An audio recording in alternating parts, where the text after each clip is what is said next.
It is 3:17 a.m.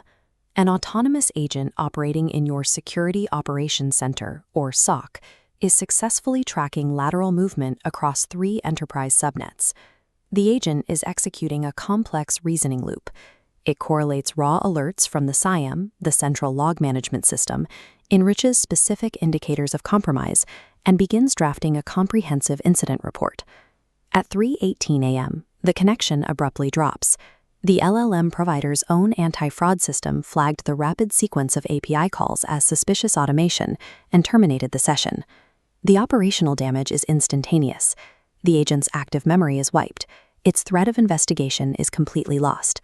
6 hours later, a human analyst will log on and have to start the exact same investigation from zero. The cybersecurity industry spends millions of dollars benchmarking model intelligence, running red team scenarios, and fine-tuning parameters. Yet, we completely neglect the underlying transport infrastructure those models run on. Deploying a highly intelligent model on a transport layer that flags its own traffic as malicious renders its reasoning capabilities useless. If your security agent cannot survive a basic session restart, you do not have an agent. Look at the enterprise ecosystem of 2026. Every corporate network is saturated with API-driven pipelines. AI-powered coding assistants make thousands of automated calls a day. The boundary between human traffic and legitimate automation has dissolved. Detection systems have not caught up. They operate on rigid, outdated heuristics that treat all high-volume automation as a cyber threat. This is known as the apathy layer. The apathy layer applies consumer rate limiters to enterprise security tools, ruthlessly killing long-running workflows.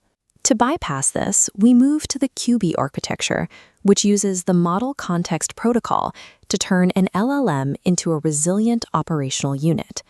Real AI autonomy is not a model alignment problem. It is a protocol-level infrastructure problem that requires engineering specifically for survival.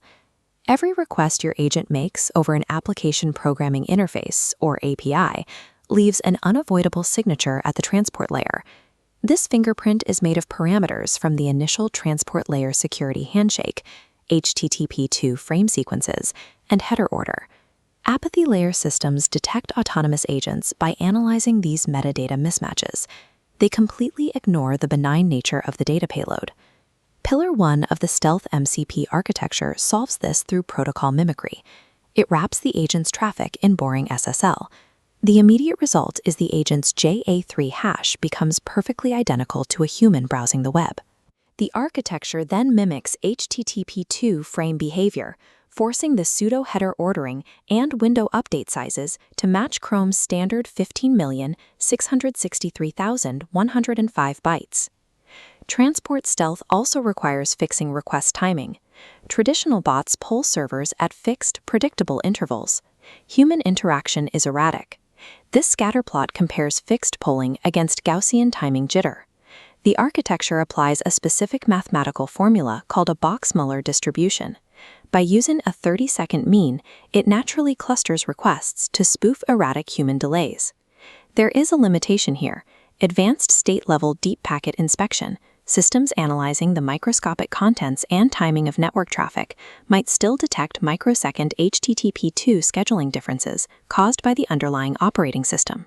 But against standard enterprise anti-fraud systems, wrapping standard JSON RPC data requests in a native-looking transport layer makes the agent effectively invisible. Inside the LLM, memory relies entirely on the active context window, the strict limit on how much text the model can process at one time. Tying an ongoing, complex investigation to a volatile API session guarantees total amnesia when the connection eventually drops. Pillar 2 implements deterministic state management. The agent externalizes all facts, indicators, and hypotheses away from the LLM. It pushes them into a persistent QRANT vector database using a dedicated memory storage tool. When a session drop inevitably occurs, a circuit breaker pattern activates. The agent checkpoints its current state and initiates a randomized waiting period of 30 to 90 seconds. During recovery, a dedicated manager health checks a backup endpoint. Once verified, it triggers a memory recall tool. Semantic search pulls only the most highly relevant facts back into the new session. This eliminates context bloat while maintaining perfect continuity of the investigation. An agent that requires human intervention after a network failure is a toy. True autonomy requires an investigation to seamlessly survive network death. Network survival is only half the equation. We must account for hostile data inputs. You might ask why a SOC agent cannot simply rely on the LLM's built-in safety guardrails when processing raw network logs. Because internal model safety is performative theater. Safety filters do not analyze the function of the code, they analyze the appearance of the prompt. Look at the Quen vulnerability. Red Team researchers bypassed the entire enterprise safety stack by framing malicious shellcode requests as harmless to-do comments in a script. The model generated over 100 lines of functional attack code with zero refusal. The Mercury 2 model illustrates endpoint inconsistency. Its standard chat endpoint aggressively blocks malware requests. However, its code completion endpoint generates production-ready backdoors with absolutely no pushback. Then there is xAI's Grok. Its guardrails act as an easily bypassed keyword dictionary. Using security terminology triggers a block, but replacing those words with neutral synonyms completely neutralizes the safety filters. This presents a critical threat to an autonomous SOC agent. An agent naively ingesting raw security logs is exactly one crafted log entry away from inadvertently disabling its own endpoint detection software through prompt injection. This is a systemic architectural failure. Vendors failed to patch these fundamental vulnerabilities even weeks after they were responsibly disclosed. Models cannot protect themselves from contextual framing. Safety must be enforced deterministically outside the model before inference ever occurs. This brings us to Pillar 3, the sanitization pipeline. This acts as a sterile glove, an external, deterministic filter sitting between untrusted log data and the agent's reasoning engine. Step 1 is the structural parser.